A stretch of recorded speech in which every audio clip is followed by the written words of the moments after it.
Монако – самое крошечное после Ватикана государство в мире, где каждый квадратный метр пропитан роскошью, изысканностью и историей. Сегодня мы окунемся в мир богатой жизни, пройдем все княжество вдоль и поперек и посмотрим на все самые знаменитые и не очень достопримечательности. Сейчас я нахожусь в самом центре Монако, куда я попал после 30-минутной поездки на поезде из Ниццы. Это самый дешевый и простой вид трансфера, так как аэропорта здесь по понятным причинам нет. И первое, что бросается в глаза, это, конечно же, роскошные автомобили. Они тут просто повсюду.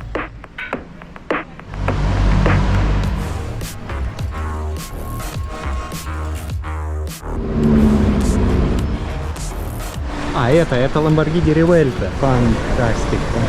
Красота. И это только малая часть всего того, что здесь можно увидеть.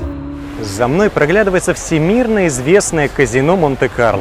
Визитная карточка этой страны. Это казино относится к числу самых респектабельных игорных домов мира. Появился он после того, как Карл III в середине 19 века решил создать аристократичный курорт на вырученные после торгов с Наполеоном III деньги.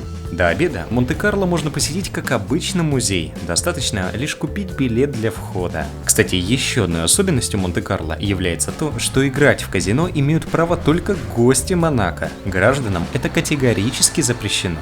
Ну а мы двигаемся дальше и доходим до порта Эркюль. Это один из двух портов страны, который заслуженно считается роскошным и современным местом. На сегодняшний день порт Эркюль является местом стоянки около 700 безупречных судов, Среди которых можно встретить яхты всех ценовых сегментов. На близлежащей скале расположен старый город – Монако-Виль.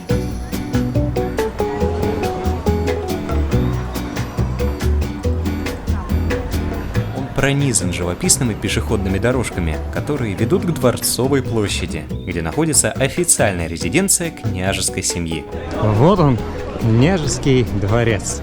Здесь регулярно проходит смена караула.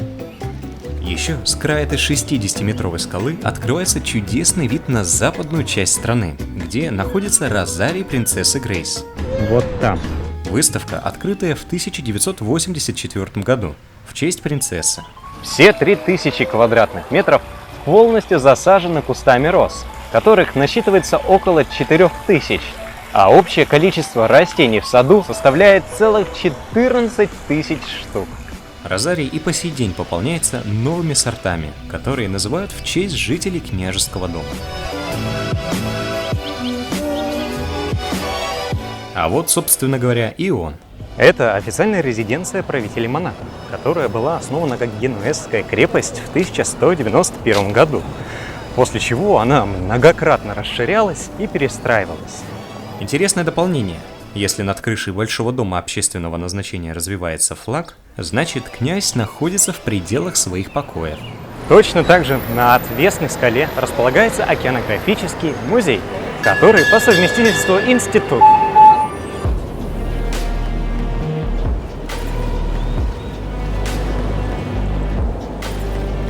Особенностью этого места является наличие огромного аквариума, занимающего большую часть цокольного этажа.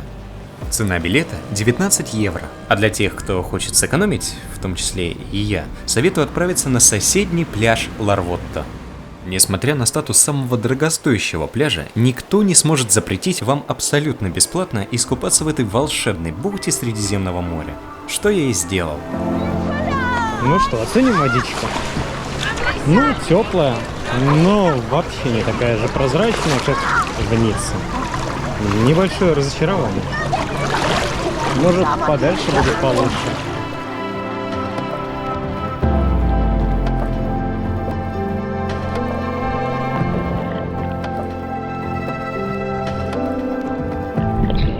Очень красивое дно.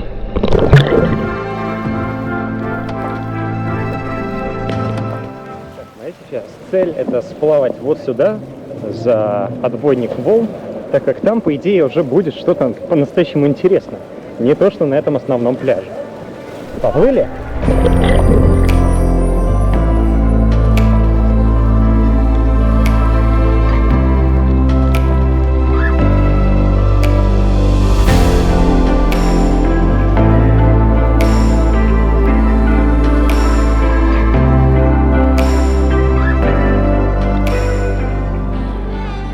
теперь мой отзыв о пляже в Монако.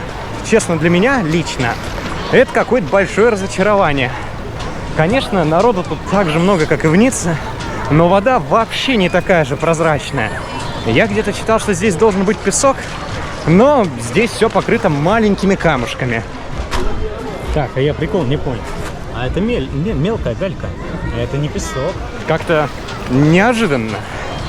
И в целом, это один из самых дорогих пляжей в мире по стоимости напиткам и аренде пляжного инвентаря. Так что, ну, 6 из 10 он получает.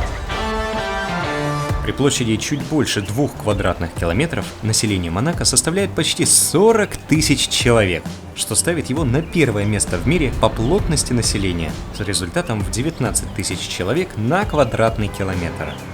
На втором месте, кстати, Сингапур, у которого в среднем 8 тысяч жителей на квадратный километр. В связи с этим в Монако самая дорогая недвижимость во всем мире. Стоимость 1 квадратного метра в этой стране стоит 52 тысячи евро. Второе место занимает Гонконг, где средняя стоимость 1 квадратного метра составляет 40 тысяч евро. И самый дорогой пентхаус в мире на момент постройки располагается именно в Монако, в башне Одеон. Оно и по сей день остается самым высоким сооружением страны, в котором насчитывается аж 49 этажей. И если вы также хотите жить в курортном городе, в продуманном, современном и намного более доступном доме, рядом с морем и мягким климатом, то хочу обратить ваше внимание на жилой комплекс Summer 365 в Батуми. Расположенный в перспективном районе Нового бульвара, жилой комплекс бизнес-класса предлагает уникальное пространство, закрывающее запросы жителя во всех аспектах. Ребята из Smart Development действительно отлично постарались и продумали все до последних мелочей. В квартале будут находиться не только квартиры, но и магазин, аптека, кинозал, офисы, рестораны и многое другое. Более подробно вы можете ознакомиться, перейдя по первой ссылке в описании и написав застройщику мой промокод «Монако», за вами закрепится скидка в 3%.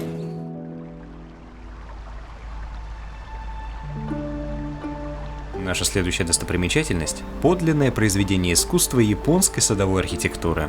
Японский сад Монако – это одно из самых красивых и гармоничных мест в княжестве, которое включает все основные составляющие настоящего японского сада.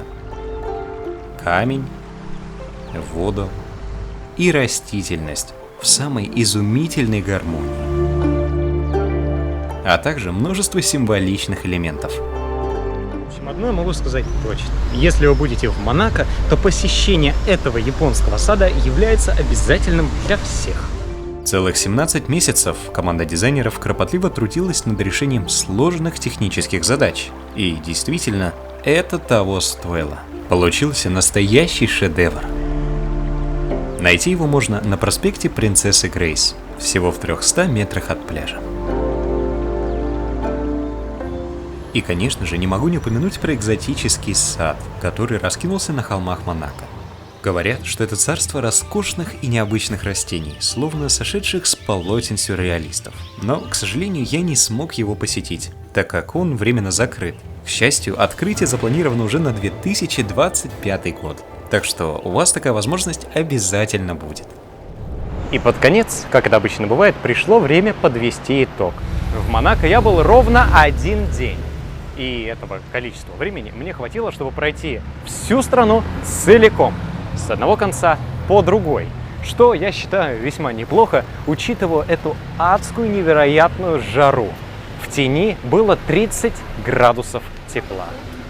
Просто невероятно. Как оказалось, в этом крошечном княжестве есть на что посмотреть. Сюда можно ехать не только для того, чтобы взглянуть на роскошные дорогие машины, но и для того, чтобы посмотреть на сам город с его обалденными достопримечательностями, что мы сегодня и сделали. Ну и прям в самый конец, пока я жду свой поезд, хочу сказать, приезжайте сюда обязательно. Вот. Ну а я с вами не прощаюсь, так как совсем скоро мы увидимся в моем новом большом выпуске про Лазурный берег.